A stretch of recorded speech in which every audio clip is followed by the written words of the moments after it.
Hello and welcome to Wrestling with Real Estate, where we look to chokeslam all your real estate problems. I'm your host, former WWE wrestler and now Cirque du Soleil performer, and of course, multi-family real estate investor Barri Griffiths. Now today we have Grant Warrington. Hey Grant, how you doing? Hey, Barry, I'm doing great. Thanks for having me, buddy. I appreciate it. Yeah, I'm excited to have you on the show, man. We were chatting beforehand. And I was like, hey, let's stop this great conversation because it was a great conversation, but let's record it so we can share it with everyone else so they can hear. So excited to dive into the conversation today for sure.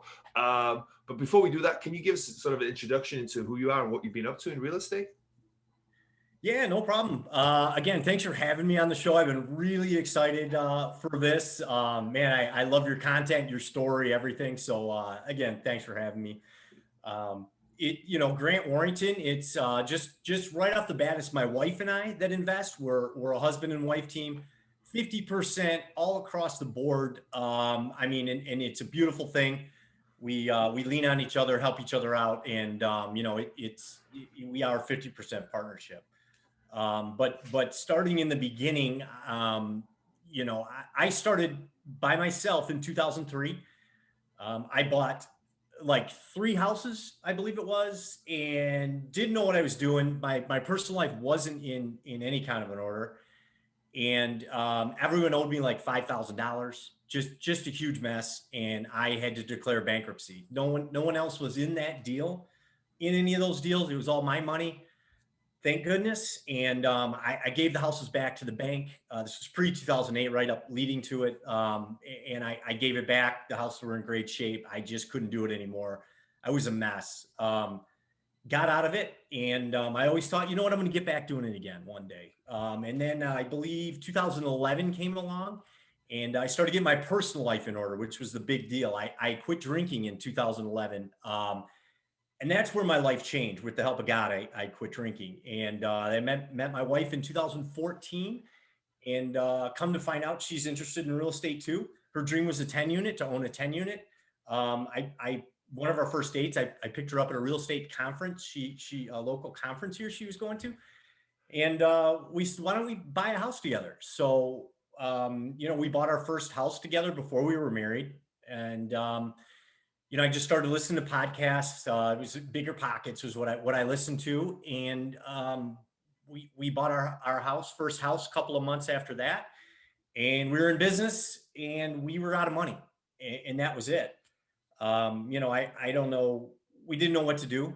We were just stumped. So we started going to meetups. It's the importance of meetups and meeting people. I'm going to try to keep it brief. There's so much to tell here, but what we did was we did find a person. We found a young guy, and he was at a meetup, and everyone was around him and wanting to talk to him. And the guy was doing big things in this market. So I went out to lunch with him. I asked him a few questions, and he gave me like 5 things to do. And he told me later on, he's like, Grant, you did those 5 things. He's like, I don't remember what they were that I told you, but I gave you like, hey, do these 5 things. And you came back to me and said, hey, I did them. And he's like, no one's ever done that before. So that's how we kind of developed our relationship. Everyone's looking for a mentor, but the thing is, you're going to find people, they'll tell you what to do. Just copy them. Just do what they say, but you got to do it. No matter if you find a mentor or not, there's going to be hard work you need to put in, and just be prepared to do it. And what we learned was blanket loans, packaging houses together. We bought 3 houses free and clear, with credit card debt, personal loans, anything we could do, anywhere we could get money to buy homes. That's what we did. And we packaged them into a commercial loan. We rehabbed them and we refinanced them. Just a big burr, really, buy, rehab, rent, refinance, repeat, but on a bigger scale with a commercial loan. And then we got a big chunk of money, and that's how we moved forward. And basically that was the start. And then we were on a roll. That's pretty cool. And it's, like you said, the power of meetups is really cool, and power of meeting people and getting out there, meeting people. It's been tough for the last year because you couldn't do it, but we had Zoom and stuff like that, right? But the power of going to these meet events, meeting people, talking to like-minded people, listening to like-minded people, and just seeing what people are doing. But you bring up an interesting point there, right? You see on the Bigger Pockets forums all the time, on Facebook groups, hey, where do I find a mentor? I want a mentor. Well, number one, if you're asking for a mentor, that's probably the wrong step, and you have the wrong mindset from the get-go. But how were you able to get time with that person? Because you said everyone is around him. I'm sure he was a good guy, but everyone's clamoring for his time and trying to get his attention. How were you able to get a coffee date or a lunch, with this guy and have time with him? So what I did was I value everyone's time, brokers, everyone's time. And I let them know that I value your time and I don't want to waste it. So that's what I did with him. I valued his time. He had less units back then, so he had a little more free time. And he was willing to meet me, and we had a coffee. And like I said, he gave me those 5 things to do. I didn't pick his brain and say, how do you want me to do this or that or whatever? I did them. Okay. And what I did was I didn't reach back out to him until those were done. And I said, okay, I accomplished those 5 things, whatever they were, just minor things, but nobody really does that. So I did that, and he was like, huh, okay, well. And then what happened was he said, hey, there's another meetup next month in Detroit. Do you want to go? And I said, yeah, you know what? How about I drive you? And he's like, yeah, that's cool.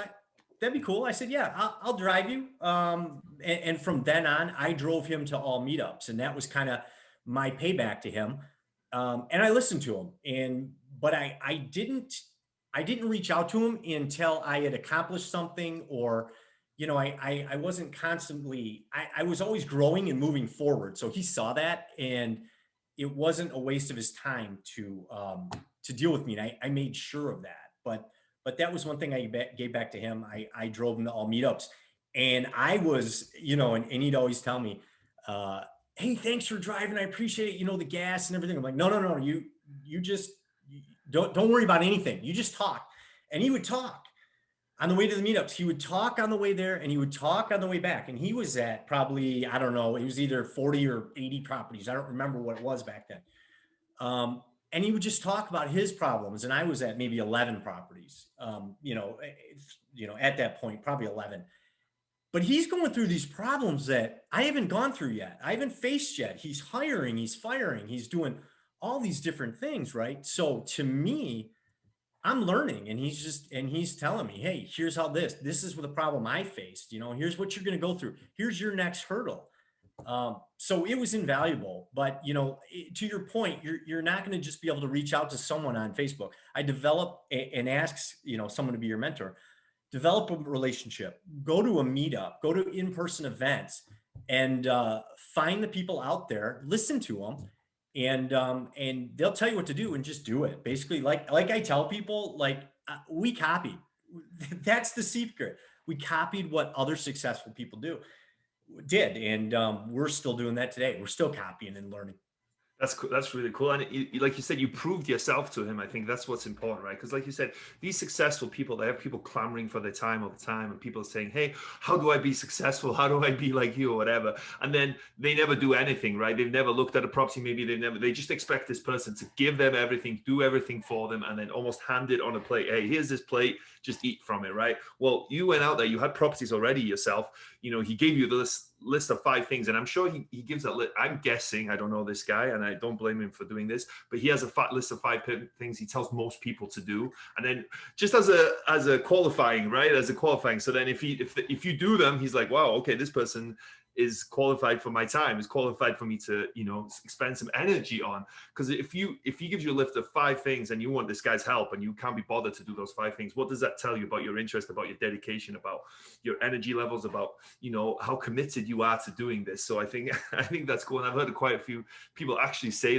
hey, when people want my help, I ask them to read this book, for example. When they've read that book, okay, then I'll take them seriously. But until then, because most people won't, right? Like we said, unfortunately, it's the case. Like, real estate isn't that complicated. I'm not saying it's easy, but you've got to put the time, you've got to put the effort, but it isn't rocket science, right? That's why, why I'm in it, right? That's why I'm doing it, right? But you've got to put the time, you've got to put the effort in it. And I think that was the case in point in what you did. And the driving into the thing is brilliant because it's a win-win, right? He gets to relax and drive and have someone, pay for the gas or whatever and show an interest. And then you get to listen to him. And that's the best form of learning. I think when you can be around someone like that, they're just talking all the time and you're just listening, soaking up all this in. It's brilliant what you did. So I think that's really cool. And I think that's just a great lesson. The reason I'm harping on about this, I think it's a great lesson for anyone who's looking to get started. And even people like me who's still looking to learn, is you can always implement those things and use those things to your advantage.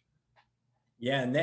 And the beautiful thing about that, and it's funny how those small little relationships develop, right? But with me, I'm always ready to go big. I'm always ready to just jump, right? So, and I'll tell you how that small relationship developed. I was a business representative for my local. I was a union member, and I was a third generation crane operator, operating engineer, local 324.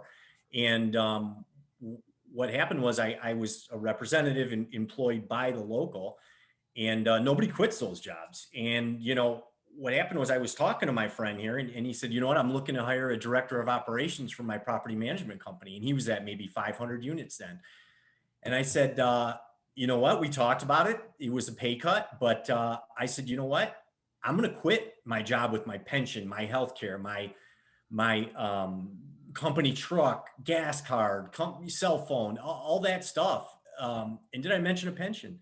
Right. So I said, I'm going to do it. So I quit after 23 years. And I just went in and said, hey, I'm sorry, but I got to quit. And I took that job. I took a pay cut and I went to work for him. But that's how that one, I didn't want to go to that meeting. I remember that night.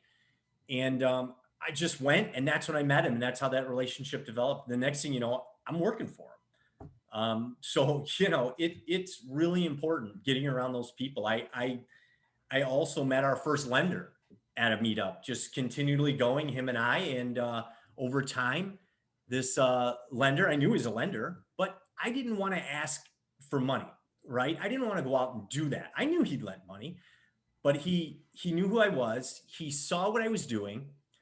My friend had said, yeah, hey, this is a good guy. He's really doing what he says he's going to do.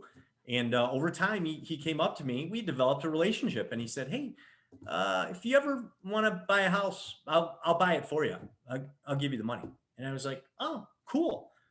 So again, there's, people always ask, well, where can you find the money? Well, it's people want to see you, want to see your character, get out there, network, and, listen to people and build relationships. Yeah, very true, very true, very true. And this guy was a private lender, I'm guessing, right? Just he had his own capital. He was yeah. That's a great type of lender. It's not hard money. It's not, and it's sort of private money, right? So there's a lot more flexibility and it's a lot more friendship based. Yes, correct. Very cool. Well, let's talk more about these properties that you were buying with with credit card debt, with what all this other stuff, right? How were you buying it? Like, what does that look like? Because some people, I'm sure, are perking up, right? Because you said, I think off air beforehand, you started with not that much money, right? You didn't have $1 gazillion to start off with, so you had to be very resourceful and figure out how to do this. Maybe talk us through some of these properties and how you were financing and how you made that work.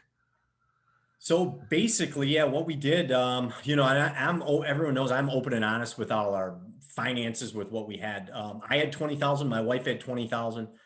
We bought our first house, and then down payment, rehab costs, everything. I mean, that gets eaten up quick, and we were out of money. So what we did was, like I said, back then we were getting houses for $60,000. They were a little cheaper back in 2015, 16.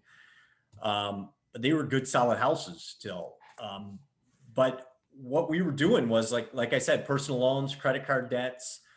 My wife moved in with me. And she owned her condo free and clear. That became a rental. Okay. So we could throw that into a blanket loan. So there was one we were able to throw into a blanket loan. Now we needed two more. Another house we bought for $20,000 from a wholesaler. Okay. A lender, family member, we had been just telling them what we were doing, and they said, we'll give you the 20,000. We said, oh, okay. So there was the second one. The third one was a triplex. And that's the one we took out credit card debt. We took out personal loans to own free and clear, to be able to throw that into a commercial blanket loan. But the biggest thing I had to do, remember I told you about that bankruptcy, right? So I had said right then, I'm done with debt.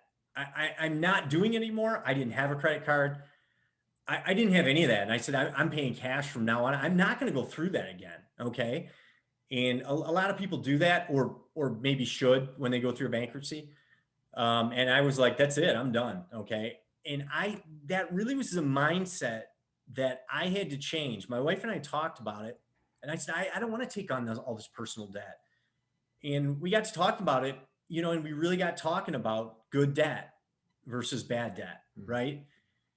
And this was good debt. This was buying an asset. So really, I mean, right then it just clicked with me, and I went, you know what? I'm not afraid of that anymore. And it was just that quick. And I went, you know what? You're right. Okay. Let's do it, because this is what he was saying. My friend was telling me to do. My friend, mentor, however you want to call it. This is what he said. He said, listen, this is how I did it. I'm not recommending you do it this way because it's difficult. There's a lot of sleepless nights, and there were. But he said, this is how I did it. So I can just let you know what I did. And I said, you know what, if you did it, I'm doing it. And we did it. And, it took a lot. It really takes a lot to do that. I remember looking up, I was in a duplex or a bungalow.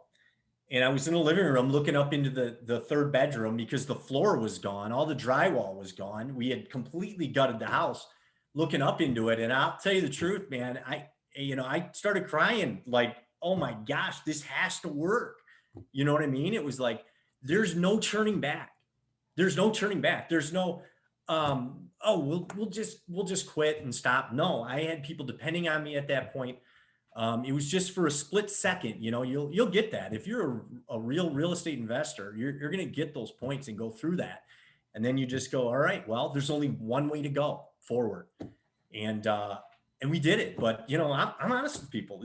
It's difficult sometimes. It's difficult mentally and, in here emotionally. Like you said, this isn't rocket science.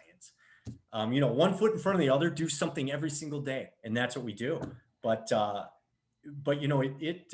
it takes something special, I think. Yeah, very cool. Yeah, just elaborate on something you said there, just for people who may not fully understand the difference. To you, what's the difference between good debt and bad debt? Because I think people get scared of debt. They're like, say you buy a property and you have $1 million loan. All they focus on is that you're $1 million in debt, that you have a loan of $1 million, and you've got to pay that $1 million, right? Well, if you have the right kind of property, that $1 million is an actual asset. I think, say you buy a multifamily property and you have great debt coverage ratio and you have good rents coming in, all that good stuff, right? That is an asset. But for some people who might be scared of debt, what is the difference between good debt and bad debt to you? To me, good debt is buying assets with the debt, as long as like you said, the apartment building or house, the tenant will pay above and beyond, and you'll actually cash flow. Doesn't have to be a ton, but you do have to cash flow. That would be good debt. Excuse me. Bad debt would be buying, a race car, right? Or something, when you really can't afford it, right? I mean, you're not making any money off of that. Spending a bunch of money on a credit card for material things, right? You're not making any money off that. So good debt to me is something that produces cash flow. And, that's the one thing that I had to get over, is because, I might have that debt out there, but there's other people paying that debt, and I'm actually making money off of that debt. So once you can kind of grab that concept, it's really life-changing. Yeah, and it is absolutely, and such a powerful thing, because what you've got to remember is that debt enables you to buy more properties than you could ever buy with cash, unless you're a billionaire or whatever it is. And I don't think any of us are at this point. But it lets you leverage and buy bigger properties, more properties, and it's such a wealth builder. And like you said, done right, if you have the income coming in, you have someone else paying that debt down for you, and they're covering it and some. If you do, again, if you're doing it right. I'm not just saying anyone should go recklessly out there and just buy any property they can and get as much debt as they can. But another point, I think, and I've heard a lot of people speak recently about it, and I think it's a great point, is that it's hard to imagine that inflation isn't coming. So that debt can be a real asset now, because go back to that $1 million loan scenario, right? That $1 million is $1 million today, but what is that $1 million worth in 10 years time? Especially if inflation really kicks in, it's going to be worth a lot less in 10. Now, obviously you have debt pay down over that time, but that could be a real asset, especially at a low interest rate. We are at great low interest rates now. It can be a real asset. And I think, that's something for people that people don't consider enough. They just get worried about the debt, and I don't want debt, I can't handle debt. But that debt, done right, can be a real asset to you and really grow your wealth over time. Correct. Yeah, no, I agree 100%. And that was the shift, that really did it for me. And then, so how many, you were buying single family properties, duplex, triplexes at this time? What kind of portfolio did you build up? And then at what point did you decide, hey, let me go into more bigger multifamily stuff? So we had gotten up to 11 units at that point in 2017. We did it, we feel, fairly quickly. A couple of years, got up to 11 units with not a lot of money, doing, taking on some crazy debt, meaning credit cards and personal loans. And then again, after we would refinance, we'd pay that stuff off. When we'd get that big check, we'd pay some of that debt off, just FYI. But what happened was what we did, 11 units, we sold 5 of them. Because they were in areas that we thought, okay, if the market changes, because even back in 2015, 16, people were saying the market's going to crash, it's going to change, right? So we thought, if something changes, do we want to hold these properties for 10 years? And we said, absolutely not. We don't like where they're at. And it was a tougher tenant base. So we sold those, and we bought more single family houses. And then we went through the cycle again, got a big check. And now 2017, we had about 120,000 sitting in the bank ready to deploy.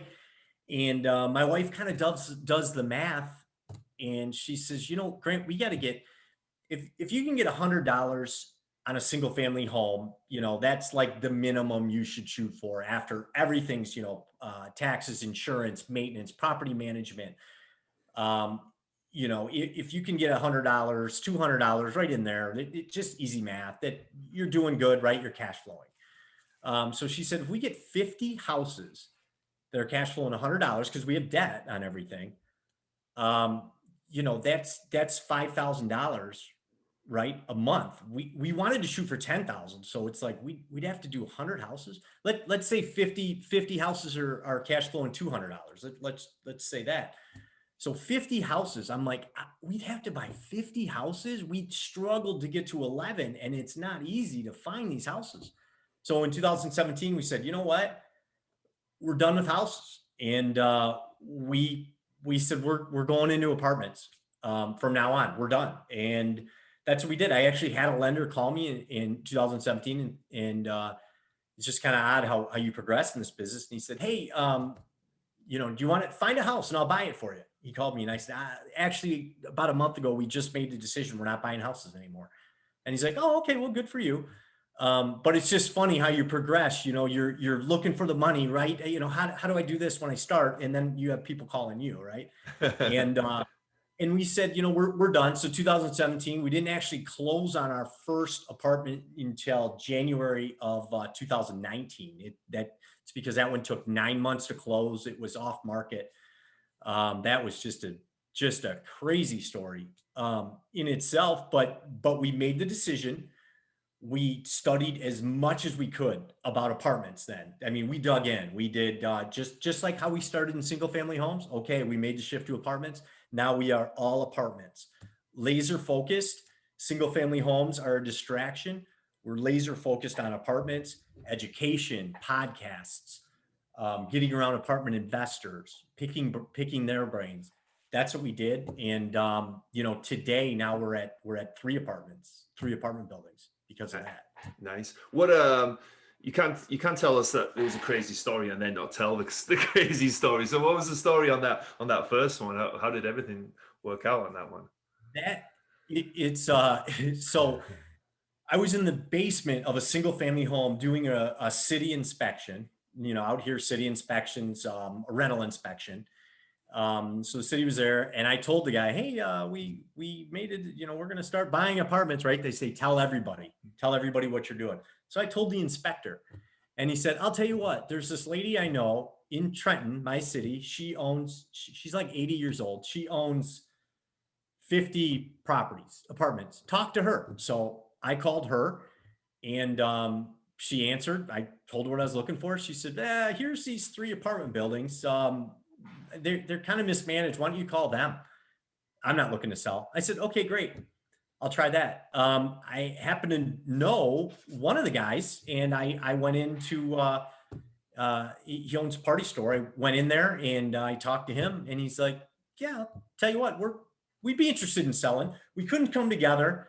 We walked away from the deal. We just couldn't come to terms. It needed a lot of work. A year later, my wife and I kind of looked at each other and we're like, if not this property, what property? What are we looking for? Where's the golden apartment building out there that's, perfect, right, for us to buy? If not this, then what? So we said, you know what, we're going after it again. So we started talking to him again, and he said, yeah, we came to terms, $125,000 down. It was a land contract, which means owner financing. He owned it outright, and he basically gave us a mortgage on it. And it was a 30-year amortization, which was great for us because it kept the payment lower. We were going to pay him off in 28 months, I believe it was. We were going to put, bank financing on it. The problem was when we signed the purchase agreement, it took a couple months for him to sign the purchase agreement. It just, mom and pops, they're not real sophisticated, and they kind of drag their feet a little bit, and they're not in as much of a hurry as you are, right? I mean, I'm ready to pounce. No disrespect. It's just the way it is. So it took them a while. Well, what happened was then we did the title work, and we found out there was like 2 weeks left, and the owner was going to lose his property back taxes.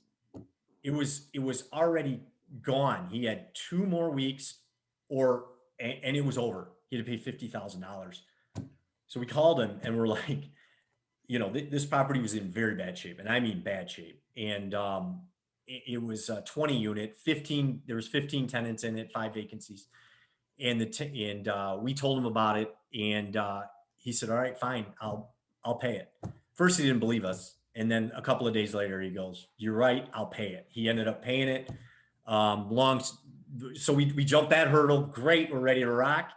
And the next problem was he got a loan on it, and his loan from 2012, he paid it off, but that mortgage company went out of business. So he had no release of mortgage or any paperwork saying that he paid it off. So he still had a lien on the property. So there's the next problem. So we had to go to court on that one, right? So his attorney dragged his feet on that for some reason. That took forever. It ended up taking total of 9 months. And just to tell you how my wife went to the court proceeding, and his attorney was there, and they called the case, they called the attorney, and he wasn't there. I was at work. My wife called me, and she's like, "They just called the case. We're getting ready to go out, expire on contract at this point. Taxes, he's going to lose it again. He's going to go into tax foreclosure again." And we're like, "Oh my gosh." They called him. The attorney's not there. My wife calls me at work, and we're freaking out. I'm like, just chill out. Just hang out there a little longer. She's like, I'll sit here and wait. They ended up calling him again. The doors were open into the vestibule area where the attorneys were sitting, outside the court area. They ended up calling him again, and he was out there and said, "Oh, here I am." And he ran in and he said, "Yep, this is the case. He paid it off, blah, blah, blah." The judge said, "Okay, you're good." Boom, no problem. And it was over. But I mean, that's how this went for us. And it was, like I said, I mean, it was 9 months of biting our nails. Like, oh my gosh, what is this going to close? What's going to happen? And luckily it did, but at that point, the good news was I was already working for the property management company. I was managing around 11 apartments at that point. So once we closed on it, we went to work. We knew what to do day one. So we were prepared, which is the good news. But man, that was there's so much more to it. But those were the highlights or lowlights, whatever you want to call it. But yeah, those were a lot of the issues we faced on that one. Wow. Well, congrats on closing it eventually. That's, and again, it's going back to the same thing with real estate, right? Is that it's not that complicated. You've just got to persevere and work hard and go through stuff like that, right? And be, have that presence of mind to just keep going forward and not let something like this say, oh, I'm going to stop. This isn't for me, or whatever it is. And 9 months later, you close on this property. And then that's when the hard work really started, right? It wasn't like 9 months later, bang, you've got this, brand new asset that's turnkey. You don't have to do anything. I'm sure you did a lot of turnaround at that point. So it's just, definitely how real estate goes, right? But you then went on to buy 12 unit, I think you said, from there? An 11. So we 11. We bought that one for $625,000. 16 months later, we refinanced it. We put bank debt on it because we improved the property so much. I think average rents when we started were $490. Average rents today are, I think, or next month, we're doing a rent increase. They'll be 705 or so. So they've come up a lot. So in those 16 months, we refinanced it. That's a whole nother story. It was during COVID. We got a bad refinance. I had to argue the refinance with the appraiser. Luckily, he listened to me. He used 3 comps that were properties my boss had bought and I managed, and they were completely distressed. So he was comping our improved apartment against these distressed properties. So those are not comps. Luckily, I knew it. My boss gave me all this financials on all the improvements he's put into these, and I've shown him you're comping it wrong. He listened to us.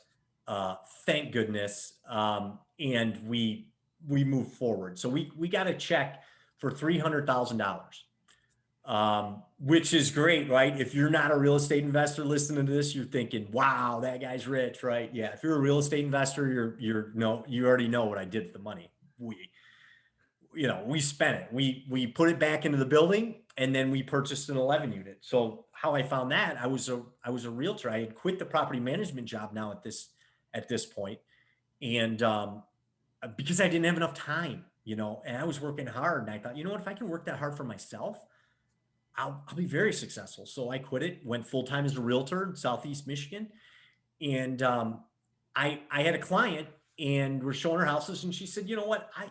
I'm in a rental right now. I think I'll just buy this house I'm in right now. Would you mind talking to my landlord? He owns a bunch of houses and he owns apartments." And I said, "Yeah, great." And she knew what we did. And she's like, "Yeah, why don't you give him a call and you talk to him?" So I talked to him, and he said, "You know what? I'm not going to pay any realtor fees." I said, "No problem. I'll step back. You guys can do this transaction, whatever's best for the both of you." I said, "But she did mention you own apartments." He goes, I do, and I'm thinking of selling one." That was a Friday. Monday, I had the contract in hand. And my wife and I gave it to him, and he's like, whoa, let's pump the brakes here, guys. But it was a little back and forth. There's another party involved, but we ended up getting that 11 unit, but we got the 11 unit because I had quit my W-2 again and went into real estate full time, or we never would have seen this off market deal. So that was the benefit there. It was a beautiful deal, and it was a great apartment building. What was the story on that one? Quickly before we wrap up. That one was $430. I think we bought that one for $430,000, appraised for $470. Long story short, we thought we're doing great. Another great example of people say you don't need to buy these things with no money. You do. We ended up putting like $30,000 into plumbing repairs on that one. The drain pipe under one of the units, one of the basement level units, the pipe was blown out, the bottom of it. It took a while to find it. Everyone thought it was a belly in the pipe, but we had one plumber run clear water. This is a great, if you're having this problem, run all your faucets, run clear water through all your drains, your basement drains, stick your camera through. And that way, when your camera goes into a belly, it's not in dirty water, it's in clean water. And you'll be able to see the bottom of the pipe. And that's what happened. We saw the bottom of the pipe was blown out. We had to break the basement floor. The tenant had to move out, take the kitchen out. $30,000 later, we fixed the problem. But, that's real estate investing, and it is what it is. And we're happy that's fixed. So, that I can't even state that enough. Yeah, I'm sure.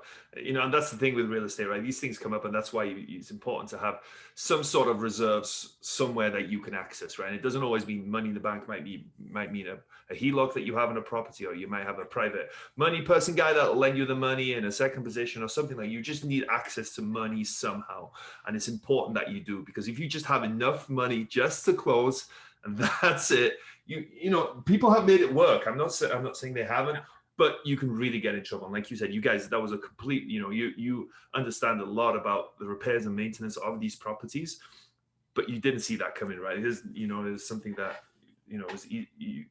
most people would miss, and it's a $30,000 chunk that you had to eat, but it's part of the business. It's part of what you need to understand. Sorry, go ahead. I was going to say, we did camera those drains before we bought it. We did our whole due diligence, and everyone just thought, the plumber said, there's just dips, just bellies in the pipe. Not a big deal. Water will flow through bellies. But so, I mean, we try to do our due diligence. It's no one's fault. It just is what it is. These things happen. And yet, to your point, HELOCs are important, things like that on your personal home. Just have the money somewhere if, in case you need it. Yeah, very cool. Well, and then there's another. It's 8 units. Sorry, I'm losing count of the unit. Yeah. So we're actually going to dive in the second part of this show. We're going to dive into that one. That's going to be an interesting one. There's a 1031 involved in that one, and a really interesting story. So stay tuned for that second part of the show, which we're going to dive into that deal specifically and get into the numbers and get into how you find it and all that fun stuff. But as this show is called Wrestling with Real Estate, I like to incorporate some wrestling-related real estate questions. And the first one is, what would your wrestling name be? I think my wrestling name would be G-Dub. That's it. G-Dub. G-D-U-B.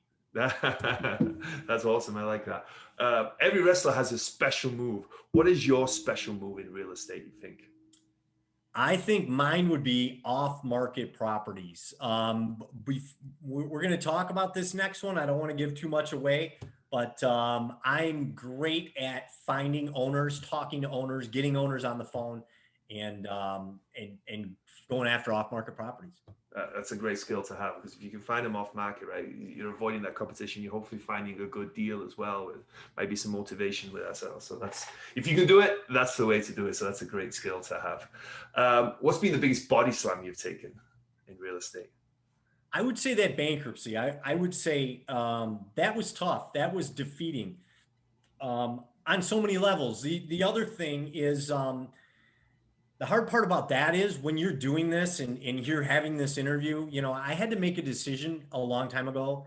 This is my story, and it's important to people, and it's important I share it. So it's with humility. I have to tell people about that. I'm not excited to tell people that's what I went through. It was difficult. It was very hard. And, but I said, you know what? It's my story. I'm going to own up to it. Hopefully, maybe it'll help some people get through that if they've been through that, and let them know you can still get back in the game. It doesn't knock you out, Yeah. And thank you for sharing that. Yeah. I appreciate it. I'm sure a lot of people appreciate you sharing this, because it shows you that real estate isn't all roses and butterflies, right? But things do go wrong, right? But at the same time, you bounce back from. Look where you are today, right? And it's awesome to see that. So congratulations on your my English is leaving. Your resolution to come back at stronger, right? That's, I think, what I'm looking for. So, and I'm prepared now. I'm prepared. Yeah, that's the difference. Absolutely. So, was there a moment that you were standing on the top rope, getting ready to jump, but you were too scared? What was it, and how did you overcome it?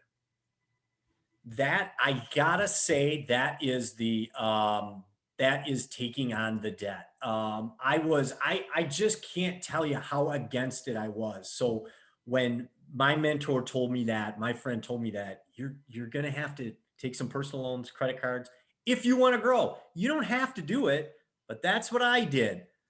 So if you want to grow, you don't have any money, that's your option. And that was tough for me because, like I said, I went through that bankruptcy. Never again am I going to find myself in that situation.